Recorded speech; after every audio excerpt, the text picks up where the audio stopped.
What's up? I'm a kid who shouldn't be here, but I am. My name's Jaden, and this is SoundAdvice.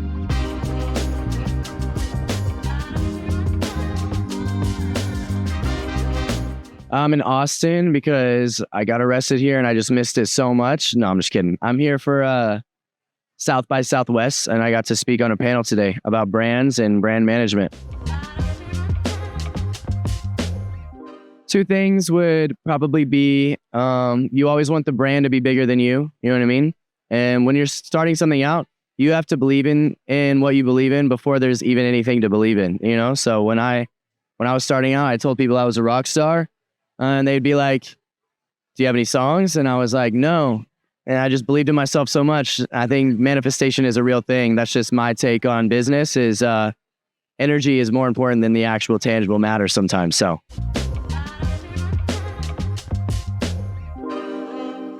Anybody that wants to do something cool in their life, surround yourself with people that believe in you just as much as you believe in yourself, and also people that know more than you, have wisdom. You know, there's wisdom in the counsel of many. So I definitely have a great team around me, and they've kept me locked in even when I've swayed off and had my moments, which everyone does. So.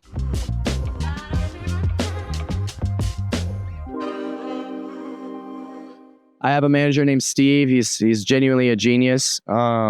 On the management side, I also have a manager, Shannon, who's been there from the beginning, and I think that's very important. You know, someone that's been with you from the start. Also, more than that, my best friend, my roommate, Quentin, you know, we spend a lot of time listening to music together. I think that's probably one of the most important factors of my career. And same with my relationship with like Kells, MGK, and even other artists like Dom, Youngblood.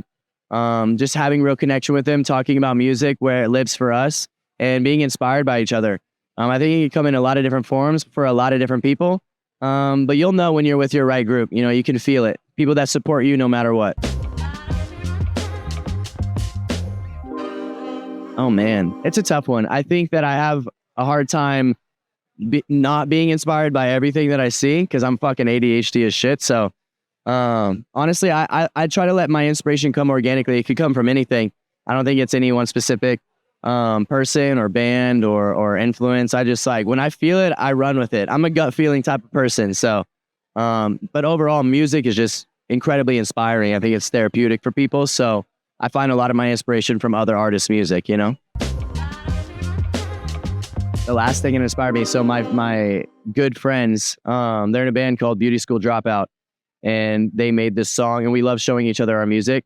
And I always say, when you hear a song and you're jealous of it, that's when it's a really good song. And they showed me a song that they made, and I was like, oh my gosh, I have to make this song. You know, I have to join this vibe. So that was like 3 days ago. And that shit fucked me up. I'm not going to lie. Because I was like, why didn't I make this song? You know, that was what I was thinking in my head. So I love moments like that. It always puts you on a cool, like, new inspirational path.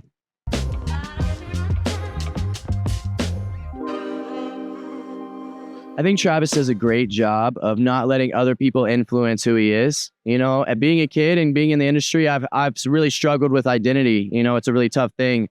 But you have to know yourself better than anyone else. And I've learned that I don't really know myself, but that's actually an advantage because I'm aware of it. Travis has taught me to be patient. You know, are we in this for a lifelong journey, or are we in this to, you know, have a hit right now? And I think we're both in it for a lifelong journey, and I'm really grateful for the wisdom that he's passed on. I wouldn't be here without Travis, you know? This is a song I've had for like 2 years, and my fans really wanted it. And then my best friend passed away, so I ended up not putting it out. So this is not only for my fans, but it's also an ode to my best friend, Cooper. I'm excited. This one's just for the people that listen to my music, you know? I have a lot of cool new sounds coming after it. But I wanted to give my fans what they deserve. Yeah, absolutely. Album June 28th. It's called When the Music Stops. I led with the title track of my album because this album for me is a story. From the time I put my first album out till now, it's been like 3 years. I've gone through a lot of shit, a lot of feelings, and I didn't make this album to blow up. I made this album to heal, you know, and to express my feelings that I feel like I can't express in other ways. So I'm very excited about it. And the singles that I have leading up to the album, I think are some of the best songs I've ever made in my life.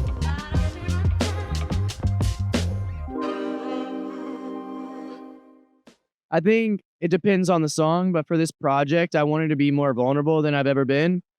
Even the vernacular I use is much different from the first album, which I think is really cool. It took a lot to get there, like the evolution. But yeah, I make feelings, that's what my music is. I think I've tried to go down the lane of like, oh, I want to make something cool, and I definitely have fun music, but all of it is centered around truth and vulnerability.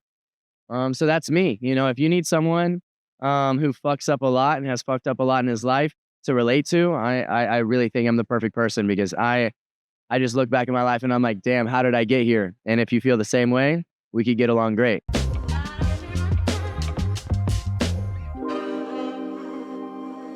In this past year, not giving up, for sure. I wanted to give up. And for everybody who thinks that the journey is 0 to 100, that's just not the case a lot of the time. I had a lot of success, wonderful, awesome opportunities that happened really quickly. And then some personal stuff in my life. And then just a combination of like the stress that this industry puts on people, it fucked me up, and I really almost gave up. I got to the point where I felt like I hit rock bottom. And so to be able to push past that and keep going, that's what success feels like to me. I feel like I didn't give up, and that's all I could ask for.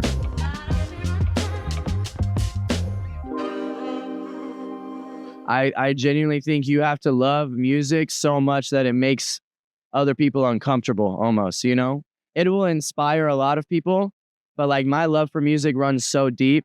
I think it's more than just a physical connection to it. Like listening, it's a spiritual thing.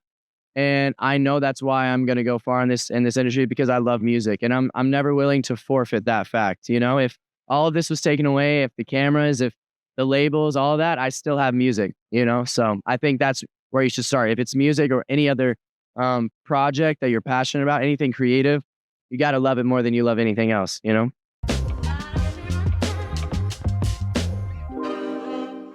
I think Chris Martin or Coldplay in general, amazing collaborations. I don't know if they do a lot, so that's really cool.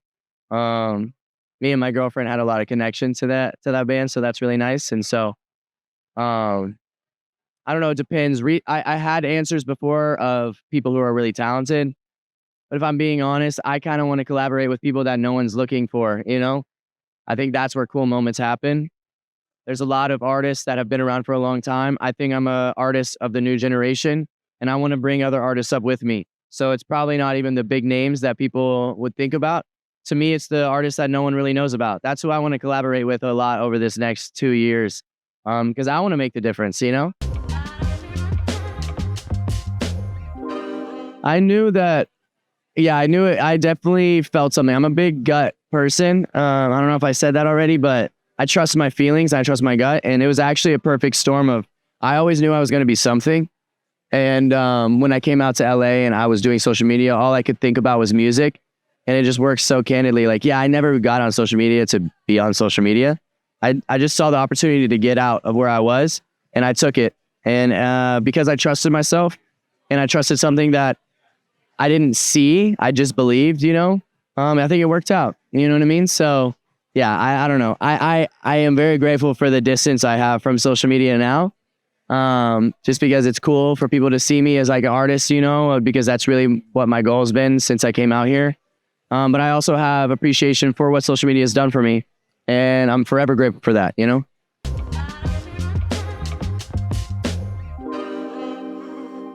That people have to understand you for it to work, I don't think that's true at all. I think everyone wants everything to make sense, but I'm a kid from Dallas, Texas, and then Tennessee, and who had no relation to the industry or this world, and I should not have been able to come in and make the splash that I did. But I think that's exactly why it happened. So I honestly think the things that make sense usually aren't as good as people think. If anyone's doubting you, that's the time. That's the time that you should absolutely go for it, as if someone's telling you that you're not supposed to do it,